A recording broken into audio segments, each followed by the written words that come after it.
humor and comedians do a great job Mhm. shedding light on acculturation stress. I think in the last 10 to 15 years, there have been so many comedians in this new genre Mhm. of ethnic comedy or cultural comedy. Mm. I think what comedians do really well is talk about the things that a lot of people think about but don't talk about. And it's a very therapeutic thing to hear someone say something that you've thought inside your head so many times and Yeah. hear them say it out loud and hear a whole group of people laugh Yeah. Yeah. because they recognize the humor in it or they relate to it in some way.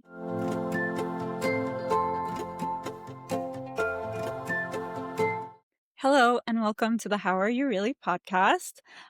Today's episode is Cultural Crossroads Navigating Acculturation Stress. I am your host, Dr. Faryal Mallick. I'm a child, adolescent, and adult psychiatrist. I am very pleased to welcome Dr. Sara Bahraini. She is a board certified child, adolescent, and adult psychiatrist. She provides outpatient care at McLean Counseling Center in McLean, Virginia, and is the Virginia representative for the American Academy of Child and Adolescent Psychiatry's Greater Washington chapter. She completed her general psychiatry residency and child and adolescent psychiatry fellowship at the University of Maryland Sheppard Pratt program in Baltimore, Maryland. A native of Northern Virginia and daughter of immigrants herself, she enjoys caring for an incredibly diverse population of children, teens, and young adults. Today, we'll be discussing the role of acculturation in mental health. Welcome, Dr. Bahraini. Thank you so much, Dr. Malik. Great to be here. I am very excited to discuss this topic. Can you just define acculturation? Sure, yeah. So there are different definitions, but acculturation describes the changes of values, beliefs, and behaviors that result from people from a minority group interacting with the majority culture where they live. So it's a descriptor of a cultural transformation process. It's Mhm. psychological, it's social, and it's cultural. And it basically results from two different cultures interacting with each other. Mhm. And that's usually when, a person immigrates or seeks asylum or gets displaced. I mean, we certainly talk about it in those Mhm. scenarios, but it also happens when a person moves from the small town they grew up in to the big Mhm. city. Mhm. Or when a person leaves home to go to college, go Yeah. away to college. This is a phenomenon that occurs whenever you leave one cultural space and enter another. Okay. And so, what would be the difference between adapting to a new culture versus like acculturation? Is there a difference? So I think adapting to a new culture is a little more of a specific description than the term acculturation, which is kind of a blanket term for many different patterns Mhm. of transformation that people can go through when they interact with a different culture. So there's four major patterns that have been studied in social psychology research that I think are particularly relevant to Mm. psychiatry because they inform important things about a person's mental health. So the four patterns are assimilation, Mhm. separation, integration, and marginalization. So assimilation would be the pattern in which a person kind of sheds their culture of origin and Mhm. adapts the new culture in the place they reside in. Separation is kind of the opposite, where a person holds on to their culture of origin and does not identify with or reconcile with the new culture in the space they inhabit. Marginalization is when a person doesn't really identify with either culture anymore. Integration is when a person actually successfully Mhm. reconciles and integrates both Mhm. cultures in Mhm. their Mhm. identity. Mhm. So those are 4 different patterns. So, like, let's say you ask a Cuban immigrant in the US, "How do you identify?" That question is so valuable because it tells you a bit about which pattern they have gone through. So, Mhm. if they've assimilated, they might simply say, "Oh, I'm American." If they integrate, they might say, "Oh, I'm Cuban American." Mhm. If they've followed more of a marginalization pattern, they might say that I don't really fit in anywhere. I don't really identify with either culture. Mhm. I'm not sure where I fit in. Mhm. And if they follow the separation pattern, they might say that I'm just Cuban, Mhm. right? That was very helpful. So, I'm an immigrant. So, do you have any personal experiences that would help us understand what acculturation stress is? Maybe it's not your own personal experience, but just like close to someone that is experiencing the stress? Yeah, absolutely. So, acculturation stress kind of describes the tension or conflict that occurs within an individual when they are going through this transformational process. And it can look different for different people, like we just discussed. And so, I actually was born and raised here, Mhm, but my parents are both immigrants from two different Asian countries. mhm, So one personal experience I have with acculturation is more about how I navigated between the cultures inside my own home and kind of the languages, the foods we ate, the holidays we celebrated, the traditions that we had versus the culture that surrounded me when I would leave my house. Right. So going to school and kind mhm, of what cultures were most visible in the public school system mhm, or, mhm, what cultures were more commonplace with the kids that I would make friends with in the mhm, classroom. And so I think that for me was most consciously evident mhm, when I entered like middle to high school age because I felt like that was when I was really kind of finding myself, right? mhm, And developmentally, that makes sense. We know that the big work of adolescence is to figure out who you are and where mhm, you fit in and what you want. So in that process, I really had to ask myself, like, okay, if someone were to ask me, how do you identify? I yeah, think at different points in, my adolescence, I might have had different answers, and I think that is also an important thing to keep in mind is that people could follow different patterns as they interact with the new culture further or they have different kinds of life experiences. Yeah. Why do you think finding an identity, so in adolescence, for any adolescent, they're finding their identity and that's stressful, but how does the extra aspect of that culture being different add to the stress of finding your identity?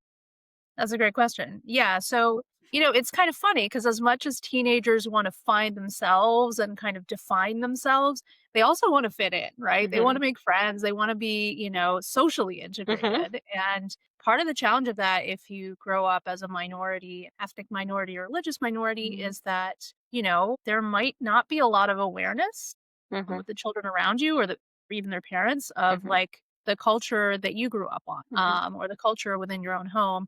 They might not be familiar with your holidays. They might not be familiar with your traditions. Their approach to parenting might be very different. mhm, And I think that was definitely something I had to kind of reconcile. I mean, a lot of my friends, they would go to sleepovers or they would, go to parties and they had a lot of independence in terms of like curfews or, where they would go and how often they would check in. And I think for my parents, that was very difficult because that was not the norm where mhm, they grew up. So a lot of times they'd be like, well, why don't you just spend more time with the family? Why do you want to go out with other kids so much? Or like, what do you mean you want to go to a sleepover? What is that? Why would you sleep in somebody else's house who's not family? And so I think those things were challenging for me because I wanted to be liked and accepted and I wanted to grow my relationship with my peer group, but I also was kind of up against the expectations and norms of my parents and their upbringing. Mhm. Yeah. So before I get into my next question, I want to ask you, what do you identify as? That's such a great question. I identify as I would say Middle Eastern American. Okay. Yeah. Yeah. Because I'm multiracial. Yeah. So I'm not an easy or clean example of demonstrating these topics because even within my own family, we Mhm. have 3 or 4 different cultural, Yeah. identities. Yeah. So So why Middle Eastern versus Asian? well, because Asia's huge. I Yeah. mean, Asia has so many different subcultures, and even within those categories, other nuances. I think Mhm. Southeast Asia has, of course, many different cultures within it, but mhm, they have certain commonalities. mhm, And then South Asia has certain commonalities, mhm, and Middle East or West Asia has certain commonalities. And so I think it's a useful term because people may not be so familiar with the individual countries and Yeah. what they, you know, what the nuances are between the mhm, countries, but often I find it most informative to people when I tell them I'm Middle Eastern American. Yeah, so I either say Pakistani American or South Asian American because Pakistan is more towards like the Indian culture is mixed in more. So I think that makes sense to me because you're further out west. But yeah, I thought that that would be a good perspective to have that both of us have these multicultural minority identities before we move forward. I guess you've gone over it a little bit when you were younger. You had the expectations from the family versus what you would like to do with your friends and your peers. How about as we grow older? What are some of the, stressors and how can they be identified that are related to acculturation?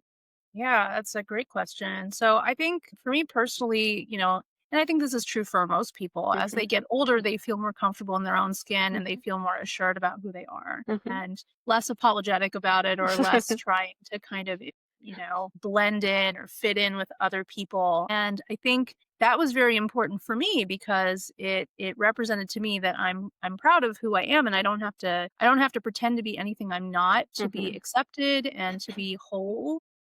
And I think the way that it could present challenges kind of early in a person's professional life or when they're more settled down is, well, for one, finding a life partner.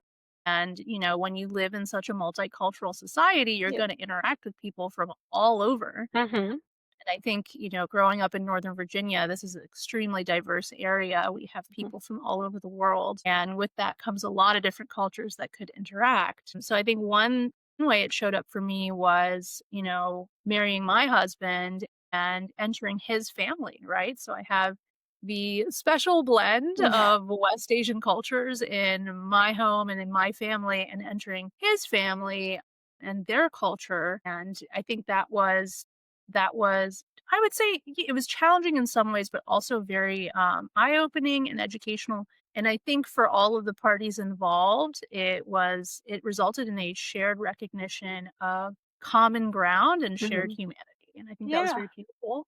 yeah. But also in professional life, we've been talking about it for years, and it's certainly not anything we've totally solved, but, people's stereotypes, people's profiling of the other, of the Mhm, people that they're less familiar with. mhm, That can mhm. impact a person's professional life, that can impact a person's social life, or even first impressions that Yeah. people Yeah, make, just yeah, depending on your name and your race and the way you speak, the way you yeah. carry yourself.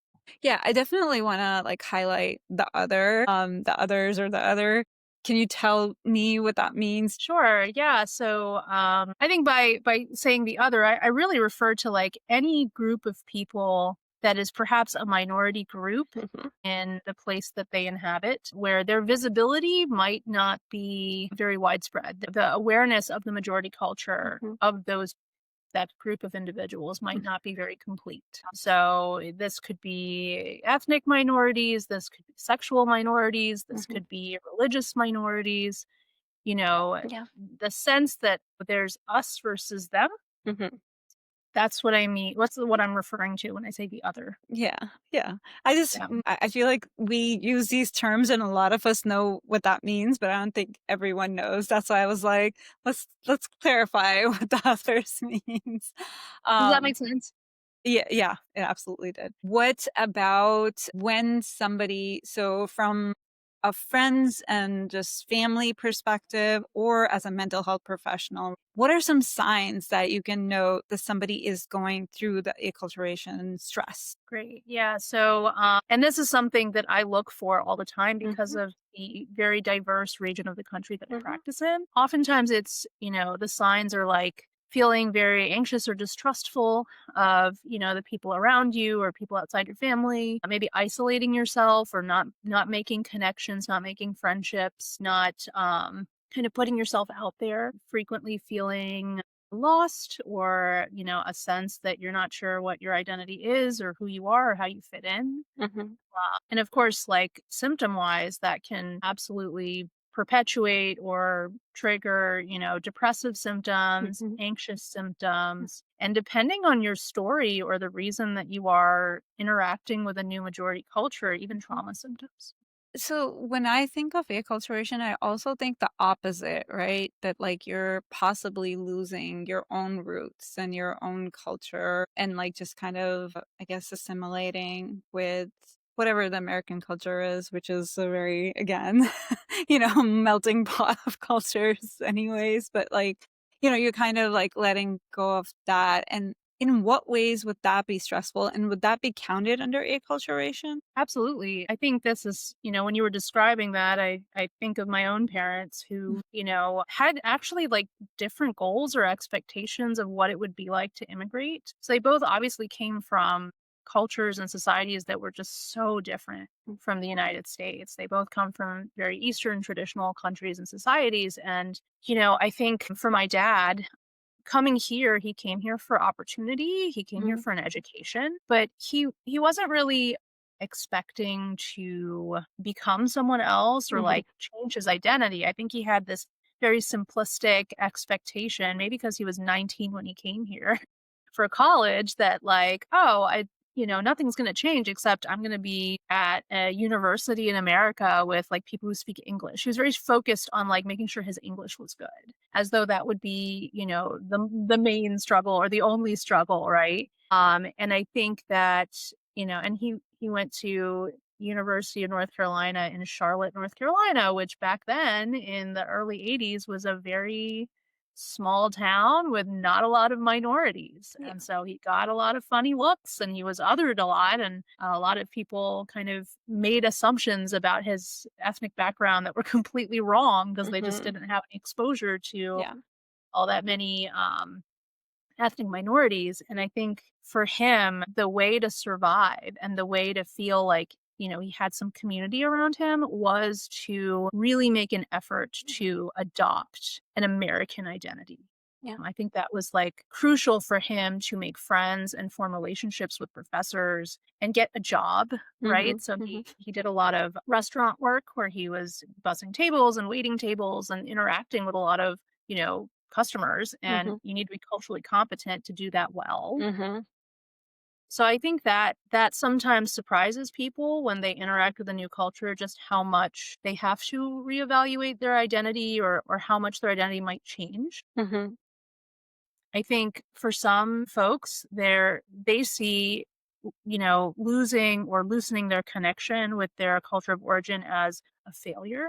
mhm, So I think I felt a lot of pressure as a child of immigrants to preserve and attach to and identify with my parents' cultures of origin mhm, because that was something that was really important to them, that like meant a lot to them. And I think mhm, that's something a lot of people can relate to. So I think sometimes the way that people acculturate surprises them. And sometimes their goals, they might realize that their goals are what they thought it was going to be mhm, are just unrealistic or counterproductive for them. mhm. And so they have to shift gears and be like cognitively flexible to do that.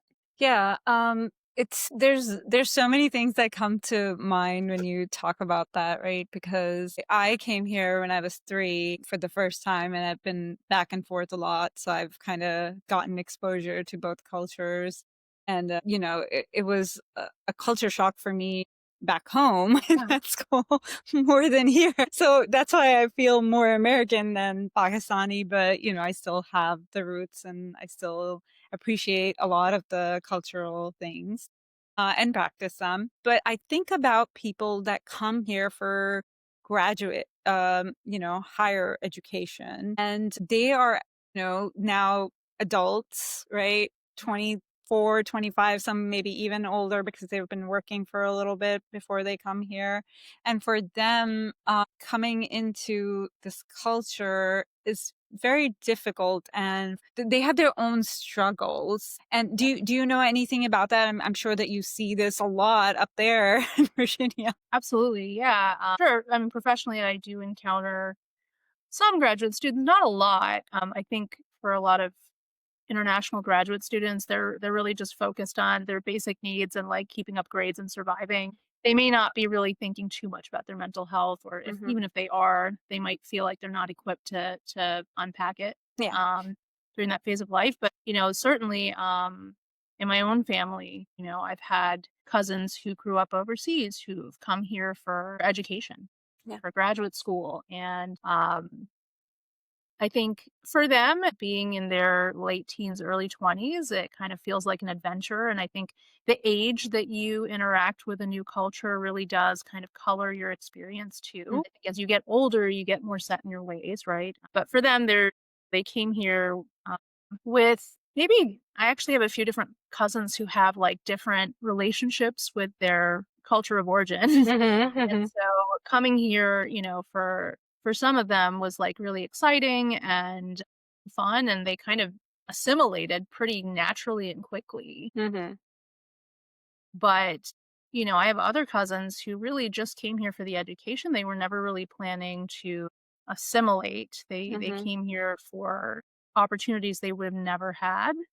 And, they kind of the way my parents did, mhm. thought that they would come here and maybe they would stay, maybe they wouldn't, but their cultural identity wouldn't have to change. But of course it did. Absolutely. I'm thinking of a couple of people, a family member and somebody that I see in therapy. They came here for graduate education and they're having the hardest time. Fitting in. They do want to have friends, and they don't want to go back.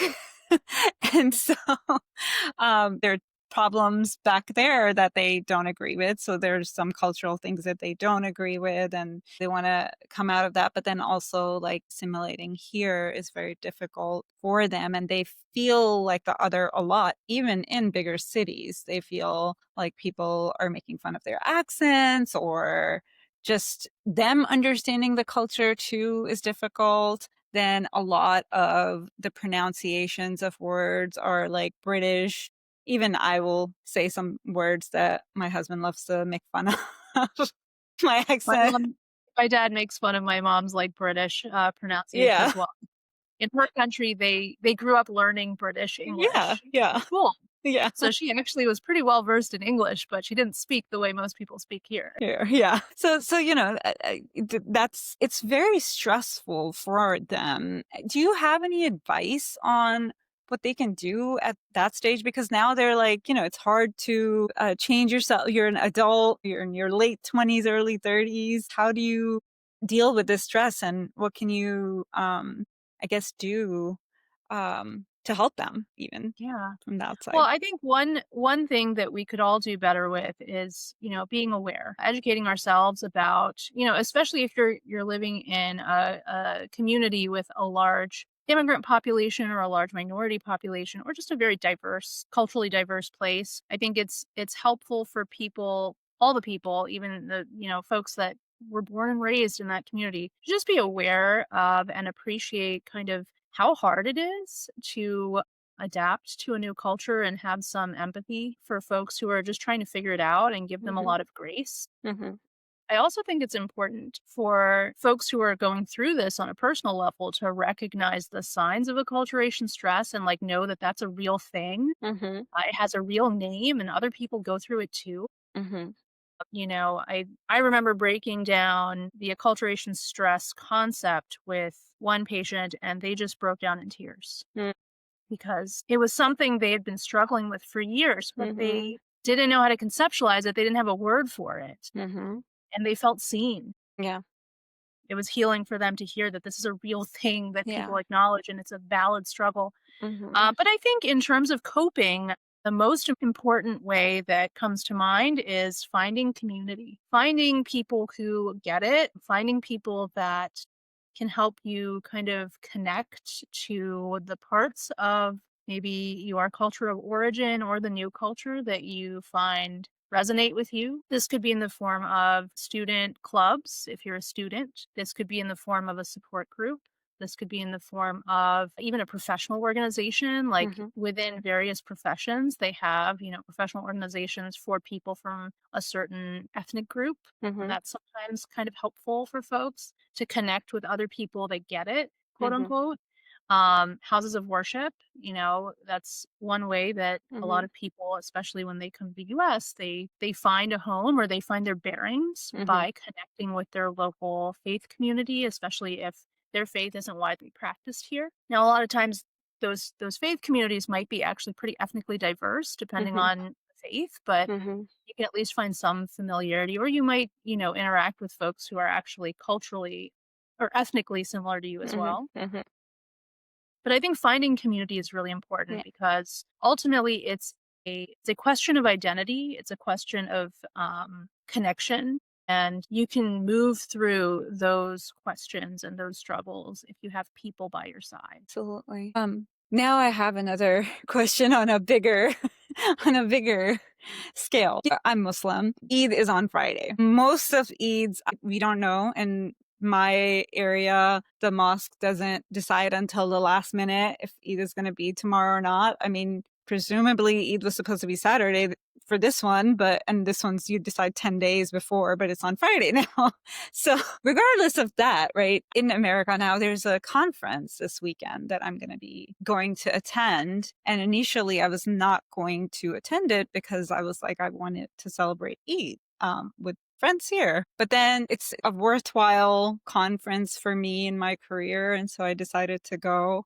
But we can't imagine that a conference like this would be scheduled on Christmas Day or Right. anything like that. So, how do we deal with that where there's religious holidays that are not considered, American, and then they are important to you? And so you're kind of like in this split situation like mine right now. Do I go? Yeah. Do I not go? It's a hard decision to make. And this is relatable to a lot of folks Mhm. because if you're from a religious tradition that follows the lunar calendar, those holidays do shift every year. Mhm. Yep. It's not like, Christmas, for example, which is always on the same day, or even, some of the non-religious holidays that are just American holidays, Mhm. right? Mhm. Memorial Day or Thanksgiving, you always know it's going to be a certain Thursday of the month or a certain Mhm. Monday of the month, Mhm. and kind of plan around that. They plan work schedules around that. They plan conferences or major events or weddings around that. Mhm. But when you're from um, a religious tradition that is minority that follows the lunar calendar. So I Mhm. think Muslims can relate to this, Jews can relate to this. Your holiday shifts year to year, and that is something that most people are not aware of. It's not even on their radar. Mhm. And I think it does create a lot of dilemmas. In some ways it's like an advantage because, when we're in residency, we always joke like, oh, thank goodness we have, some Muslim residents or some Jewish residents that will take call on Christmas or, Easter or whatever, because it makes lives easier for the folks who are part of the majority culture, part of the Christian faith. They don't have to worry about having to navigate, who's going to be the one to sacrifice Mhm. for, overnight call on those days or emergency consults on those days, right? That's just a medical example. I think that more and more public school systems are trying to make an effort to recognize and give the day off for holidays of other religious traditions. I don't know if this is happening in the public school system where you live. I think you are in like the Tampa area. Around us, we actually, and this is something I'm like jealous about because we didn't have this growing up, but the kids here, they get of course Christmas off. They get, spring break always falls around Easter, but they're also nowadays getting Eid off.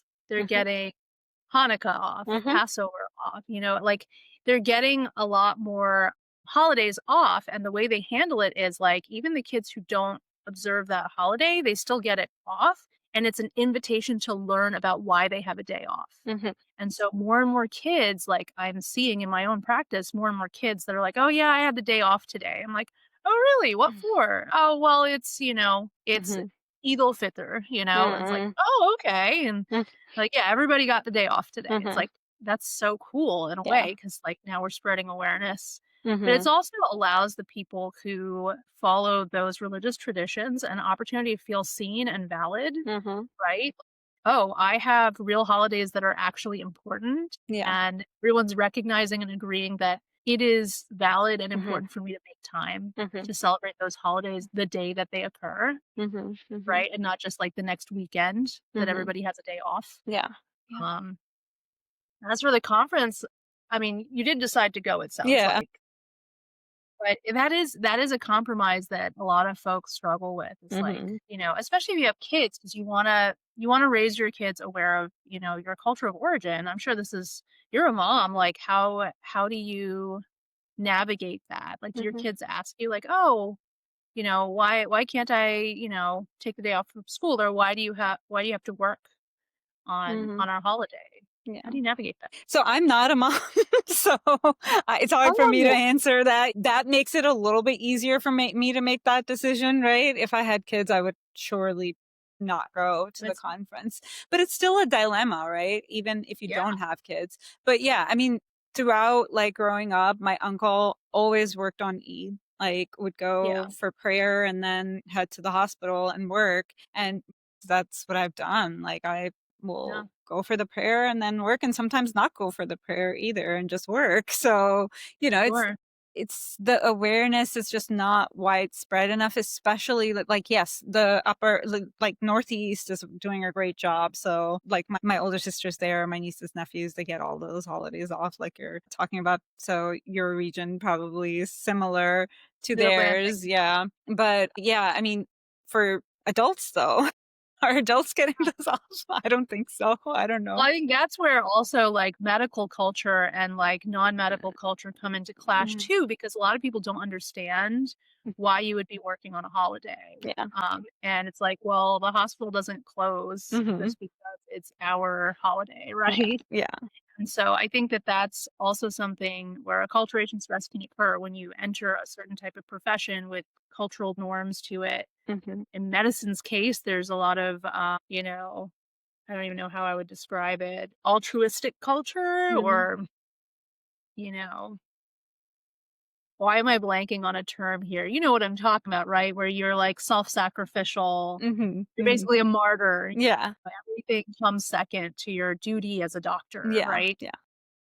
And so making those sorts of concessions, sometimes it's hard for family to understand or Mhm. friends to understand or Yeah. children to Yep. understand. So I don't think it's unique to like this particular scenario that we're talking about, but like it definitely adds a layer of complexity when it's a holiday that doesn't have the same visibility. Yeah. Yeah. Yeah.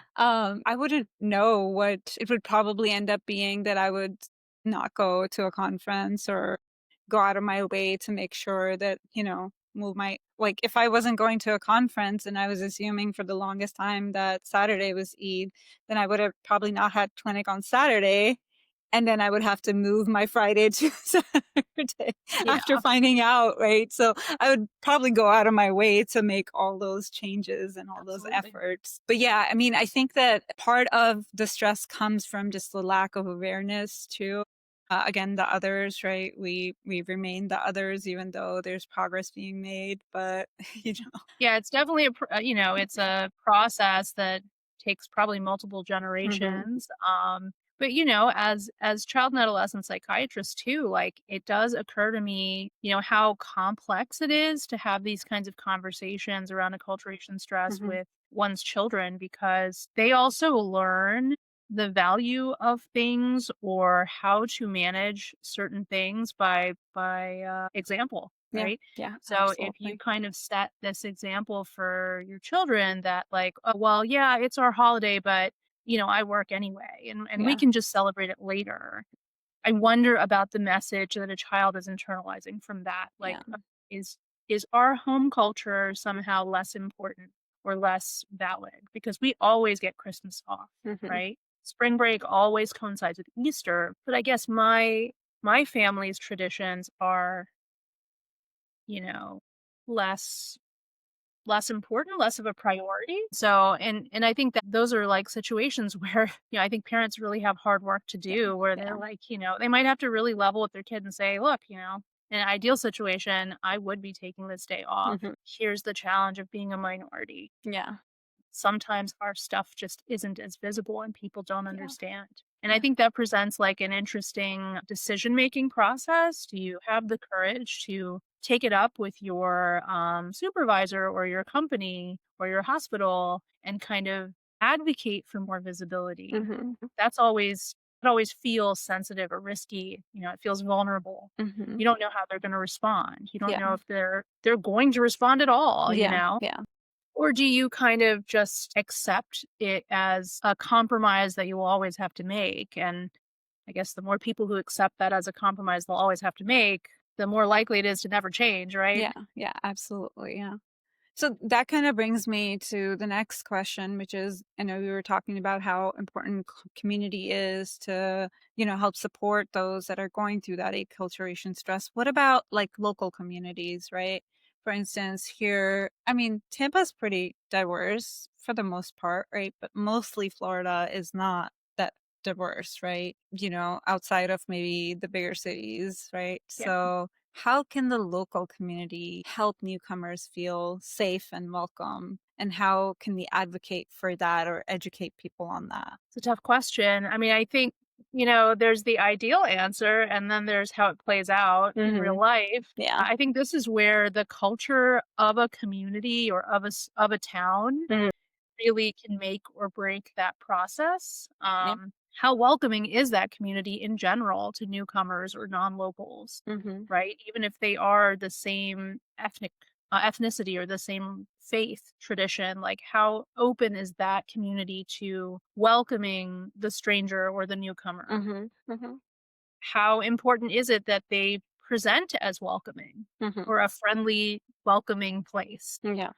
If those are shared values already in a community, then I think the process is a lot easier. I think people are a lot more amenable to lending a warm welcome, asking questions, being curious about a person's culture or a person's, what a person needs to feel comfortable, what a group of people needs to feel comfortable. I think some communities do that exceptionally well. And I think some communities really struggle with that, right? This would be true anywhere on earth, Hmm. probably. But I think that, just being aware and showing some empathy and giving some grace for how difficult it is to acculturate. Hmm. Whether you're welcoming a newcomer to your organization who Hmm. may be in a totally different place with a totally different culture in the past, whether you're welcoming a person from a small town to a big city or vice versa, whether you're welcoming a person of a different faith tradition to your community when the vast majority of your community is a different faith tradition. I Hmm. mean, I think all of these things are potential pinch points Hmm.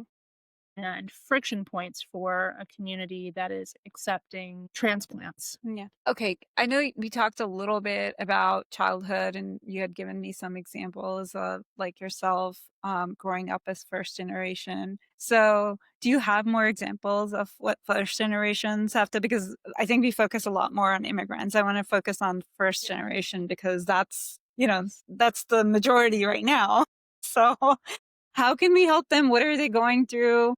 How can the parents help them? Because we are set, like a lot of the time, it's like, no, everything's a no. We see this as child psychiatrists. How is that affecting them? How can the parents find balance? And I have a bunch of questions, so I'll let you start. Working with first generation Americans or children of immigrants is actually some of my favorite work that I Yeah. do because I feel like this particular challenge or this Hmm. particular human experience didn't have the visibility that I wish it had when I was a child. Hmm. Also, nobody ever sent me to therapy as a kid to like deal with my acculturation stress. It was Yeah. just something I just had to like figure out for myself, right? Nobody wrote a book about it. Nobody Hmm. like gave me a roadmap.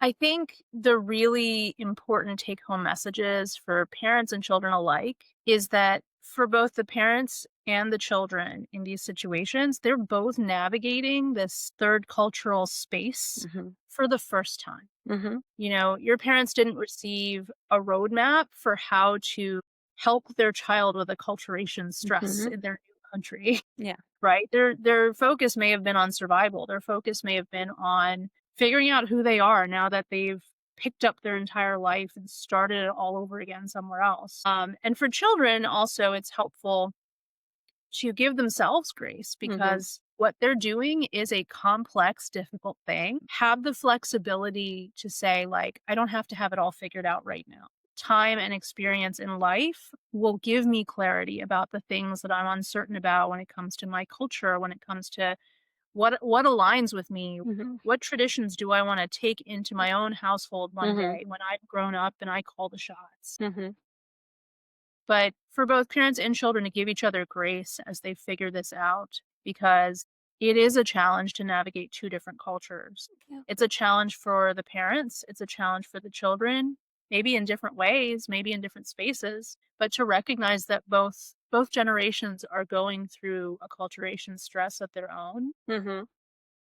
and to keep the dialogue open. Yeah. Really. I mean, I think this is so true no matter what the challenge that your child Mhm. faces or your family is facing, to keep the dialogue open and to not overreact or place judgment when one member of the family's perspective differs from another. Mhm. It's okay to have different experiences. It's okay to have different perspectives, and if you can kind of join forces as a family to tackle that stress, the acculturation stress problem together, I think Mhm. that's probably the healthiest approach. So when you were younger and you were getting all these no's, how did you rebel? Did you rebel? I would love to give you a cool story about how I rebelled. I don't think I really rebelled very much at all. I think it was more of this internal angst of Yeah. like, it's so hard for me, Yeah. I just, it's not fair. Parents just don't understand. I mean, the concept of parents not understanding is actually so universal, Yeah. right? Yeah. Even if you don't have cultural differences with your parents, you probably have some other differences with your Mhm. parents that they are Mhm. struggling to understand or wrap their head around. Mhm. But yeah, I mean, I think there was a lot of poorly written poetry and that I think I coped with it in terms of artistic angst, artistic expressions of angst. Right. Yeah. Um, but like it also was helpful to kind of talk with my cousins and, friends that were also ethnic minorities, kind of compare notes about Yeah. like what kind of challenges we have with our own parents. Mhm. But I think it was hard for a lot of my, like, white friends to understand why I couldn't go on a camping trip for 3 days with their family if my parents weren't gonna be there, or why I couldn't bring a date to prom or something. I mean, I think that those kinds of, cultural norms that are just kind of a given for, families without acculturation stress, Mhm.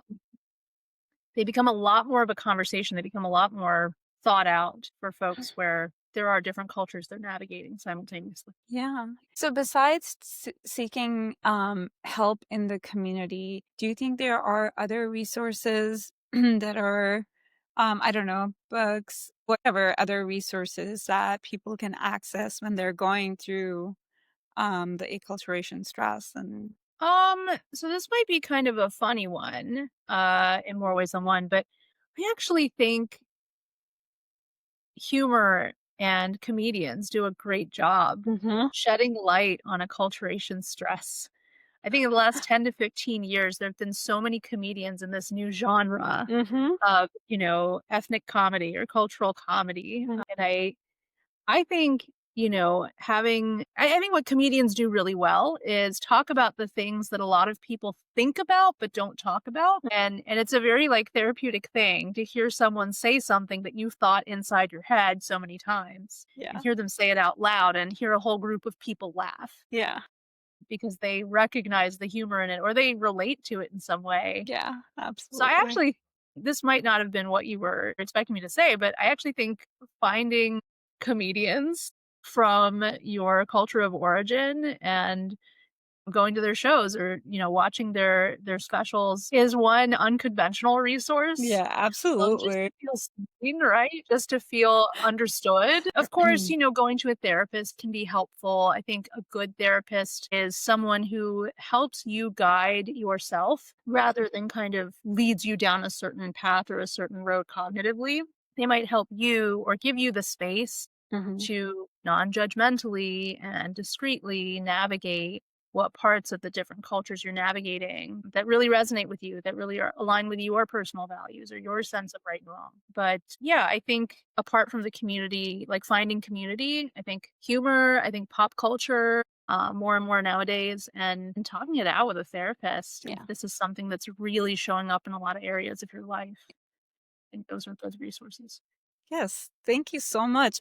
Anything else that I may have missed asking about acculturation that you want to share? Hmm. I don't know. What do you think we as psychiatrists can do more of to recognize, screen for, and have conversations about acculturation stress with our patients? Yeah, so I will always bring it in. I do a lot of psychodynamic stuff, so Yeah. I will try to bring it into the room, even with my adolescents. So even if it seems like they don't recognize the fact that they are maybe a minority, because some of them don't, right? They have multiple identities.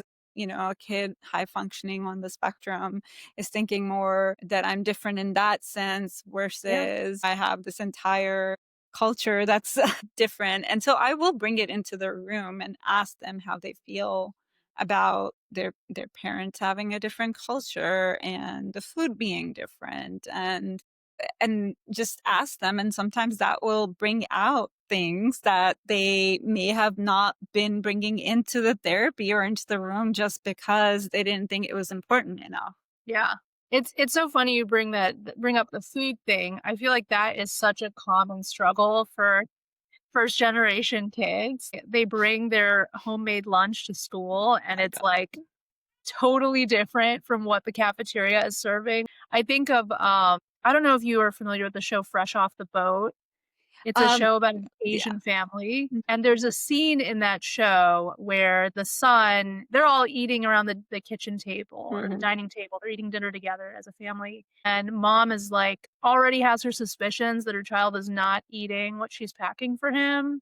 And she asks him how he liked his lunch, and she mentions a dish that she didn't actually prepare for him that day. And he was like, "Oh yeah, it was really tasty." And then she like flips out on him. She's like, "I did not pack you that.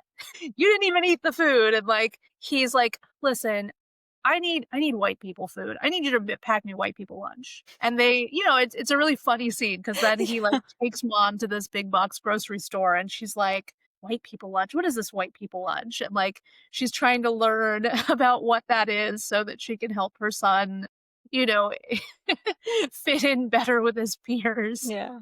And they kind of go on this little cultural journey together, that starts in a stressful place and is kind of a funny and highly entertaining adventure for the viewers to watch. And I Yeah. think little windows like that Mhm. into those human experiences are so important, not just for the people who can relate, but for the people who had never even thought of Yeah. this struggle, people who were never even aware that Yeah. this was a struggle that people go Yeah. through. Yeah.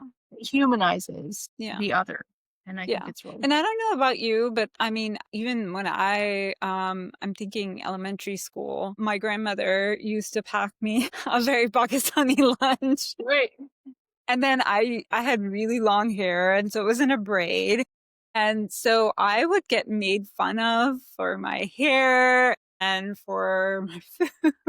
My Yeah, literally only friend was right. another minority. It was a black girl, and that was my only friend. So yeah, I mean, it was and at that time I just saw that they were making fun of me, and I didn't see the racism aspect of it as Yeah, well, but it was very racist that's going on.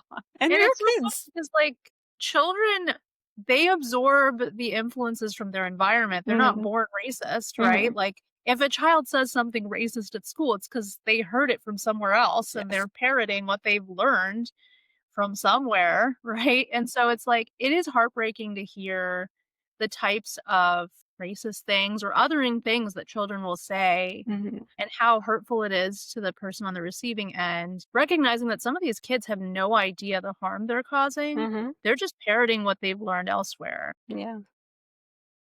And I think that's unfortunate. I mean, I definitely recall family gatherings where I might have invited a friend or two. A lot of my family is Persian, and so we have this dish that it's like if you ask any Persian person, it's like one of their favorite dishes. It's called a horma sabzi, Mhm. and it literally never occurred to me how gross it might look to somebody else. But I don't know if you've ever eaten this I've or had it. It's delicious. It's so delicious, but you have to get over what it looks like first because it's just like it looks like this green glop because it has all these herbs in it, and it also has, like, kidney beans and, like, pieces of meat and, like, pieces of, like, dry lemon, Mhm. and so it looks like, it is a stew, you eat it with Yeah, rice, but, yeah, you know, for me growing up, like, I knew exactly what it tasted like and I loved it, but, like, I've had a couple friends who are like, "Oh, what's that?" yeah, Like, "Ah, what does that taste like? I'm not really sure I wanna eat that." Or, and, like, I guess apparently a lot of Persian stews have kind of a unappealing look to people who are uninitiated because I've had that experience with, like, a couple different dishes. There's another yeah, dish called fesanjan, which is yeah. like a pomegranate molasses walnut dish, Mhm, typically with, poultry in it, and mhm. it is brown and lumpy, and, all the walnuts kind of give it a certain texture, and, yeah, it's, like, not the best color. Yeah, And, it is my favorite Persian dish, yeah, but I have to kind of, like, give people a heads up to the uninitiated, like, yeah. don't let the looks fool you, give it a chance. Yeah, yeah. It's interesting because this is my hope and, my fantasy, I guess, in a way that the kids that were making fun of me then and that my lunch smelled and stuff like that, that was Long Island, and Long Island is the one that's giving all these holidays now. So and so my hope is that they grew up to just like absolutely love Indian and Pakistani food, and they're the ones that are keeping those restaurants going. Because that's Um, true too, right? Like so many people like made fun of like I guess the smell of Indian Pakistani food, and yeah, everyone loves Indian food now. So yeah, it's they're going to Indian restaurants. The hope is that the exposure has helped with that. But yeah, kids can be mean, and so definitely with the younger ones, especially in teens, I will definitely bring up something on just being a minority or culture and how things go and how things are at home versus at school, because sometimes they are just blocking it out because it's easier to block it out than talk about yeah, it. totally. I really think like most of the culture wars of our society and the times we live in would be solved if Mhm, everyone could adopt an agreement to live and let live mhm. and just kind of mind your own business. Yeah, If there's absolutely. something that doesn't make sense to you, but it's not hurting anyone and people are happy with it, like accept that as valid Yeah. and accepting as a collective that different people have different things that make them happy and comfortable and it doesn't have to make sense to us Mhm. how every single other person in our community chooses to live their lives or expresses themselves. I Yes. mean, I think if we could really adopt that as a shared value, like a lot of our cultural wars would vanish, Yeah. Yeah. really. Absolutely, I agree. What about you? How do you bring it in the space, especially when the person is avoiding maybe or tiptoeing around the topic? Like how do you bring it into the therapeutic space? Well, the conversation for me usually starts with a question of, well, I go over family history, right? I Yeah. ask about parents, I ask about where they grew up. Mhm. I ask about, ethnicity or faith tradition and how much of a role those things play in their life. And I usually start with that. So I'm like aware of if this person has like potentially, multiple cultures they're navigating. Mhm. And then I kind of just put it out there that, it can be challenging for a lot of folks to navigate the culture of their parents and the mainstream culture where they grow up, like, simultaneously, and I wonder if that's a struggle that shows up in your life, Mhm. you know? Kinda an open-ended, exploratory kind of question. Mhm. Usually when I kind of normalize it, and I think this is kind of part of our medical training, right? Like, Mhm. we are taught to make a statement that removes shame or stigma or kind of normalizes certain struggles Mhm. so that people don't feel as ashamed or afraid to talk about it or to bring it up. I think people fear judgment or misunderstanding Mhm. by a healthcare provider if they are to bring up maybe a certain cultural point of view about their illness or a type of cultural struggle that they think maybe the professional just wouldn't understand or isn't even aware of. Mhm. So I kind of put the card out there to say like, hey, I'm aware of this phenomenon. Is this something that you can relate to? And if they say, oh, yeah, like, I'm curious how it shows up in your life. And I'm curious, like, what it means to you. Mm-hmm.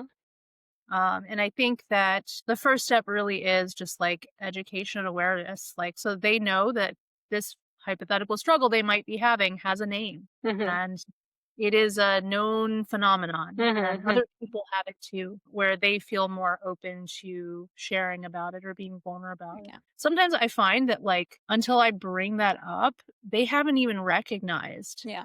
how stressful that's been for them. Yeah. I agree with that. Maybe they recognize it on some level, but they don't realize just how much it plays into their mental health. Yeah. Absolutely. Mm. This was such a great conversation. I'm so glad that we Same, talked yeah, about this. me And it's too. so important and relevant. And as like our community continues to grow, we will see more of this. And I think the awareness is extremely important, especially like you said, when we're taking the history, talking to the families, we want to know religion, culture, ethnicity, all of that. Because if you don't know that, you don't know the whole person, right? It's such a Absolutely. huge part. Yeah. And I think that used to be skipped a lot because there was an assumption that everyone just has the same culture. But yeah. And I think that's why, like, a lot of our parents' generation either doesn't believe in going to therapy or Hmm. they just think that, like, going to a therapist would be pointless. I think on some level they recognize that some of their struggles would require a cultural awareness Hmm. to be able to be effectively addressed. And if they're from a minority culture where they never encounter doctors, they never encounter therapists, they never encounter psychiatrists who actually are aware of Hmm. their culture and, how their culture conceptualizes certain medical or psychiatric illnesses, they couldn't possibly understand, Hmm. right? And I think that, a lot of times in our own medical training, we're taught that we really have to combat like ignorance or a lack of awareness in certain cultural communities of, psychiatric challenges. Well, part of it is us doing the work to understand their culture and recognizing that there are many different perspectives on the root cause of medical or emotional challenges. Yeah. Mhm. All right. So I always like to ask, how are you really doing? I think I'm doing as well as I can. How are you doing? I'm doing well. Like you said, as well as I can. I think that this is a heavy topic, and in a way there's I think the humor part that you brought up is great, but also in a way it like breaks my heart a little bit that, it's still a thing after so many years, right? And I wish that there would be more awareness and more just acceptance of others. Yeah. Yeah. My hope is that somebody's gonna watch this podcast and feel seen, Yeah. Yeah. feel, like, validated, like, Yeah. it's not just a character flaw Mhm. that my life is difficult, like, there's actually some complexity to it and, Yeah. maybe recognize a way in which they might be struggling that, I think once you recognize it, then you can start to figure out how to address Yeah. it, and the first step really Absolutely. is recognition. So I really hope Absolutely. this, like, opens people's minds. Absolutely. Well, thank you so much for coming on and talking with me. I appreciate your time and Thank you, hopefully likewise. and hopefully I can have you back some other time to explore this more. That would be great. Thanks for having me. Of course. Before we close, I always ask, how are you really doing? Thank you so much for spending this time with us on How Are You Really? If something in this episode spoke to you, send it to a friend, leave a review, or follow the show. It really helps. Until next time.